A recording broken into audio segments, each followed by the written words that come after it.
In a series filled with strange power sets and the ability to beat someone's face in with as much ferocity as possible, the matter of strength should be pretty straightforward.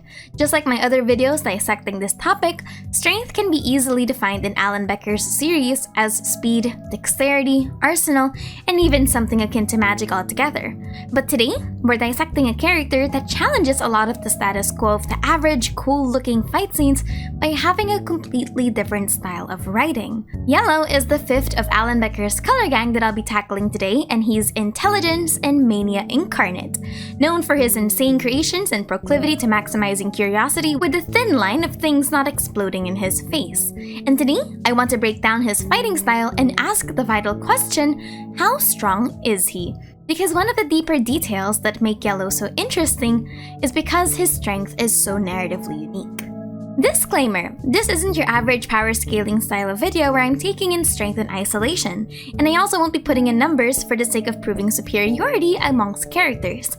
It's a dissection, where I'm using the scenes and the context of their personality to better understand why they fight a certain way. Also, it's not completely power that I'm after either. It's appreciating what that character can do and which aspect of their story is best reflected in their combat arsenal. So, let's begin. Yellow is the group tactician, characterized as the solution maker and problem causer, who will stop at nothing to not only get the results that he wants, but to also make sure that his friends are involved in whatever strange contraption he's cooked for today. Yellow is the classic nerd of the group, and what makes him so much more complex to dissect than the others is that he usually doesn't get individual moments where he shines in longer sequences. But for someone that doesn't get a lot of individual 1v1s, Yellow's arsenal is not only vast, but extremely unique because it fills in the necessary gaps within the color gang's combat archetypes. So, let's begin with his physical capabilities where he's just himself. Yellow, much like the rest of the color gang, were created as fighters, meaning he has the basic combat knowledge, physique, and adaptability as all of them. As a stick figure's baseline, he's relatively strong and fast, even if it isn't to the level of the others. Yellow displays different kinds of fight patterns depending on his opponent, but his most prevalent preference is his kicks.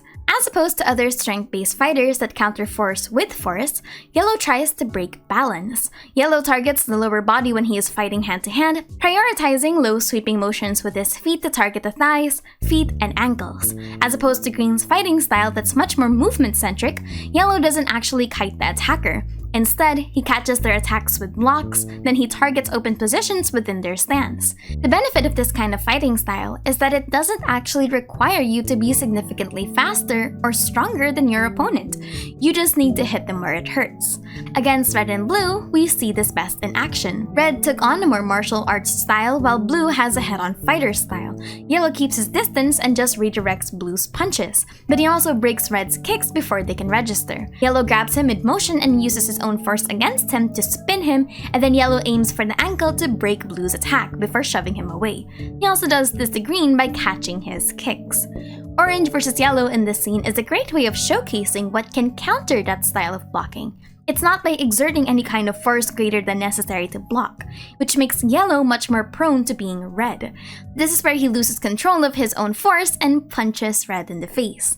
That lag of realizing that he just knocked Red down is the lag Orange needs to break Yellow's balance, and Yellow is stumbling backwards. Yellow has been depicted to have the weakest resistance to external force, meaning the odds of him losing balance, getting knocked over, or just stopped by external forces in general are higher. Yellow's upper body strength is also noticeably lower than the other sticks, especially when it comes to grip strength. Yellow's agility and dexterity make up for this, but that's not to say that he isn't physically strong either. It's like 1,000 is smaller than 2,000, but 1,000 is still a big number if they start punching you in the face. Because even though Yellow can get knocked over more often, and he gets rather desperate when he has to fight in a battle of pure strength, it's hard to keep him down during a fight. Next, we move on to Combat Arsenal. Yellow is an entire Pandora's box of weapons and murderous intent. Yellow, as a character, has access to the usual arsenal of swords and fishing rods all the way up to actual bombs and magic. That's what makes him very special, because his intellect and curiosity has given him the narrative responsibility of handling really broken and world-ending items, as well as the one who usually tests the limitations of Minecraft itself by utilizing redstone or exploring the other fundamental game mechanics. But what about his individual arsenal? Yellow is a jack of all trades when it comes to the weapons and tools at his disposal, particularly because he has a much more expanded range of items and item usage than the other stick figures. He prefers long-ranged combat, but he can deliver on short range if applicable. So let's start with sword proficiency. His sword skills noticeably swap between two-handed grips and one-handed grips. He's also good at chaining combos through large sweeps rather than smaller strikes like green. In smaller ways, he's also rather careless with how he uses melee fighting in general, accidentally colliding with others or shoving them. Yellow's 1v1 capabilities when put under stress are best seen in parkour real-time, where he has to fight his own piglin. He struggles to outrun them and is thrown down, so speed and outsmarting them wasn't the way. Then he starts trying to push forward with strength and is horribly kept back. And when that doesn't work, it's time to pull out a weapon. When compared to his other companions, we see that Yellow's strikes are wider but slower. Yellow's best attempts are when he's trying to outrun the piglin, but when faced with an adversary that's faster, he's outmatched even when he resorts to blocking and piercing on a smaller concentrated area. A lot of Yellow's sword handling techniques here require strength like the reverse grip block. This is also the case with the fishing rod. Yellow utilizes the fishing rod the most when it comes to displacing, like when we see him in Lucky Block's staff trying to move around, or when he pulls the piglins around in the ultimate weapon. While I was making this video, I was wondering why Yellow's fighting style in melee felt a bit weaker than the others, but it actually boils down to technique compatibility. The others who are specialized in melee combat have already made a distinct understanding of what they're strongest at. Green has speed and interweaving attacks, which makes dual wielding lethal, while orange has the force and strength, which amplifies speed. Even blue, who normally is an archer, is actually a tank in close quarters. This isn't the case for yellow, who actually should be adopting sword maneuvers that prioritize dexterity rather than strength. We already know that he's pretty good acrobatically. Leg attacks and blocking are his best styles. He's also good at parrying like green. I think this is just the dissonance, and why fighting styles are super important in a series like this. Moving on though, yellow is also skilled at aerial combat compared to the other sticks except purple. If there's an option to fly or be hoisted into the air, yellow adapts to flight if he has the tools. Moving on to explosives. Yellow's main weapon are the use of ranged explosives, including but not limited to fire charges, fireworks, and especially TNT. When in doubt, blow everything up. Yellow prevalently uses explosives offensively to break terrain, propel himself off of platforms, or to create massive AoE effects to clear out enemies. He's also messed around with lasers, just like in Lucky Block's staff and in League of Legends. Now, the next item in his arsenal is in relation to his understanding of technology, specifically with the redstone and the command block staff. This is the unique part of Yellow's arsenal because they allow Yellow to support the team and amplify or protect the others in ways that are pretty unconventional. He utilizes redstone to maximize weaponry and defenses against enemies, such as turrets and handheld weapons. Alternatively, he also uses redstone to enhance processes that keep them alive, like how he optimized the farm for the Titan Ravager, or how he created trapdoors to lock in the Enderman. The command block staff also allows him to take on a support role, and that's just kind of the person that he is. He enjoys making his friends happy by showing them these cool little knickknacks, and rarely does he ever greed on what he has. He takes pride on being trusted to provide and build, even if it can go overboard. He is skilled at using barriers and barrier blocks to keep himself safe or to trap enemies.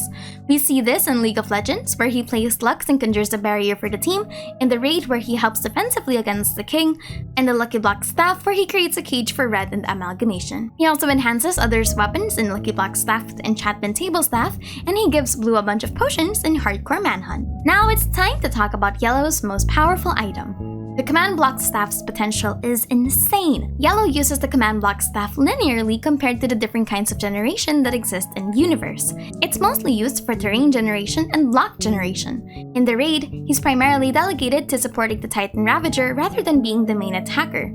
We don't actually see the command block staff itself be used in combat until Hardcore Manhunt, where he uses the barrier, he generates lava to bring down the Raid, and he knocks cave spiders back with it. Unfortunately, the staff itself is already lost to time, so we've yet to totally see what Yellow could have done with this power in combat. In the Influencer arc though, we see that he is proficient with double gripping a staff-like weapon, wielding it like a glaive. Now, the biggest topic to tackle when talking about Yellow's strength is that unlike the other stick figures in terms of combat, he doesn't get the primary role or scene because he's usually in the background. Yellow's role is the conduit of mischief and the access point for the narrative to introduce concepts, both mundane and catastrophic. And this is what I'm going to call narrative nerfing in power scaling. This is a really common phenomenon for characters that have abilities that are so unique that you need to balance them out in storytelling ways rather than obvious combat ways. For example, you remove their screen time, you tweak their personality to limit that use of that power, or you give that power consequences or limits that they can't control. When you have a character that has narrative access to really broken things, the limitations that you put on them are as integral as the allowances you give them. These limitations are also part of their characterization. Yellow's physical prowess isn't as highlighted because A, the other color gang members are filling up that space, and B, his tools are the spotlight because they represent his core themes: strategy, creativity, and intellect. Furthermore, the narrative nerfing of the staff not being used all the time has to be explained with in-universe reasons that are not only logic based on the character's writing, but also don't feel like that big of a cop-out. This balances out the absurd strength of the staff and stops the line of thinking of, why don't they just use the staff to fix their problems? Well, they do. It's just that it creates more problems because they're inexperienced and frankly careless. Next, we move on to combat mentality, or how a character thinks during combat. This section is split into 3 parts. Initiative is how they start combat, engagement is how they think during combat, and de-escalation is how they usually end combat. This is important because most of the characterizations have something to do with how the character thinks. This influences their decisions, their allowances, and even their moralities. It's the context of why a character fights the way they do. So let's begin with combat initiative. For a character that's smart, Yellow's combat initiative is highly dependent on his perceived sense of danger. As previously mentioned, Yellow's innate curiosity and wanderlust is a massive factor that sometimes leads him to difficult situations of either naivete or retribution. If Yellow doesn't perceive someone or something as a threat, he tends to go overboard with immersing himself in that environment.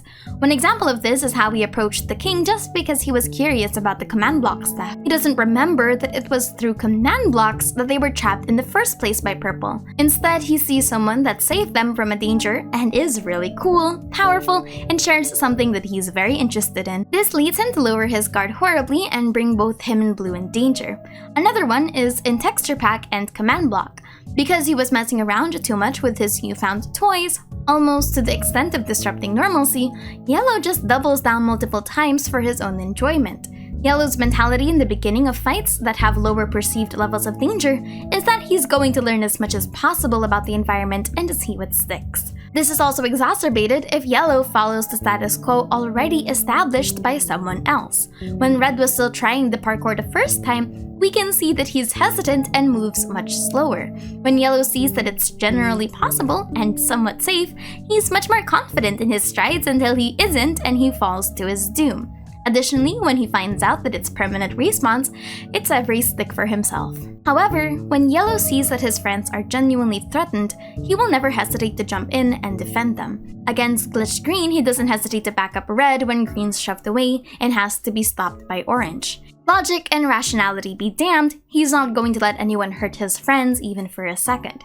Yellow's engagement is surprisingly much more barbaric than a lot of people give him credit for. He's just as brutish and forceful as the rest of the color gang, except he hides it under a veil of intellectualism that is actually just, I'm going to hit you harder with a mallet, but the mallet shoots laser beams. Whether he's protecting his friends or fighting them, Yellow is cheeky and will do anything to find the most optimal solution to win a fight. When the stakes are low, he's much eager to play to win by utilizing underhanded tactics that could be very unsportsmanlike.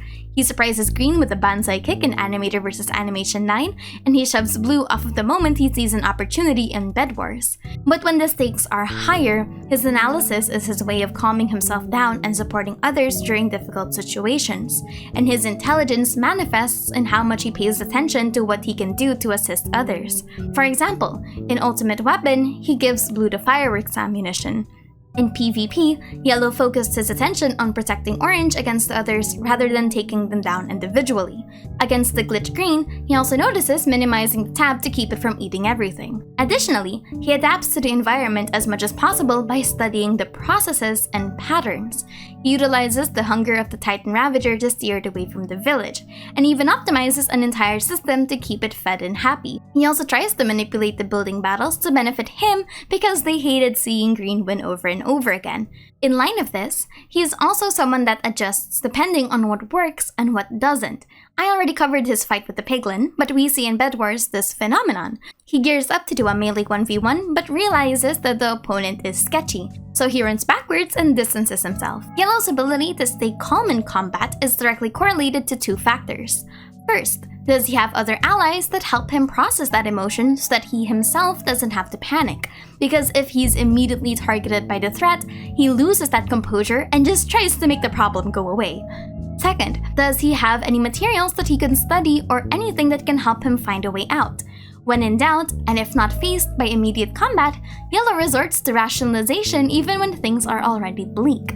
He's almost always convinced that there's a way out of every situation. Or, well, this level of comfort is immediately stripped away if there isn't. If he genuinely feels trapped, he becomes more desperate and loses that composure.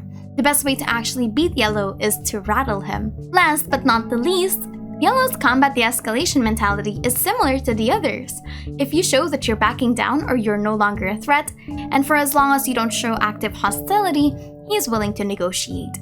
Now, normally I would have a part here that talks about their individual combat fight scenes, but unfortunately I couldn't find one of Yellow where he was the main star, only smaller moments that bleed with other characters. I find it really unfortunate actually, that Yellow's been constantly shoved in the background in terms of power. Even if I do say that it balances out everything else that the series has given him, Yellow not having the spotlight feels somewhat criminal sometimes because he's genuinely a fun character. There's two fights in particular that I really think showcase his sword fighting techniques.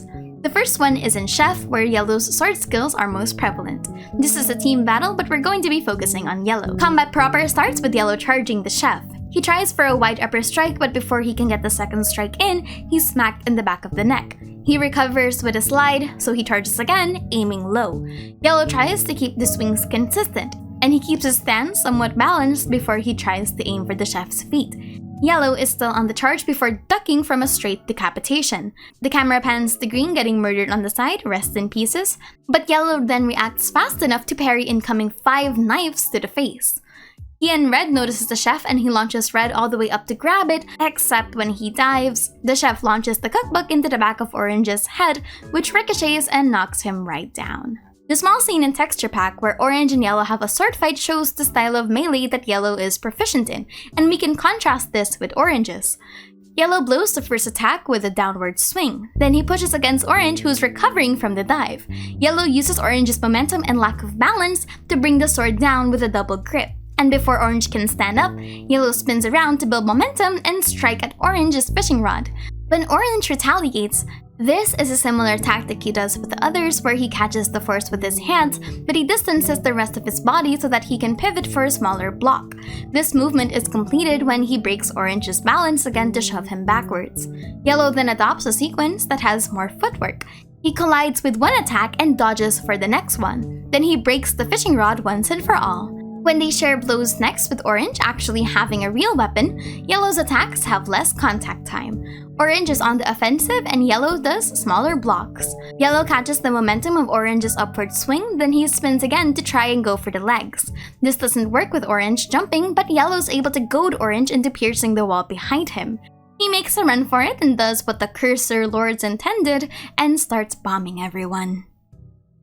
Yellow is one of the characters that I think is underappreciated when it comes to strength because he's not in the spotlight, but I do think that his merit on the field is being the jack of all trades that the group needs. He's the perfect balance of defense, offense, and tool utilizations that the others require. Overall, I'm here to advocate for more Yellow fight scenes, and here's to AVM and AVA in the upcoming months. I'm Mushi and that has been How Strong is Yellow? Hi, Editing Mushi here. Sorry that this video took a very long while. I'm actually just sorting out the other parts of my life that need to be paid attention to. I'm quitting to become another paid employee at another company. Yeah. I'm considering like streaming in the future for gaming. I want to go back to that, but I had a really long, like, March was very important for a lot of projects that we had to do, so I was spearheading a bunch of projects. This is why this video took pretty long. I had to prioritize my day job, so I hope that you guys understand, and thank you all so much for supporting this series. Anyway, the next character is going to be I'm not sure if I'm going to be tackling Orange soon because I feel like that's also a very big video. So let's see what happens with the other things that I have planned in mind. Also, yeah, thank you all so much for watching.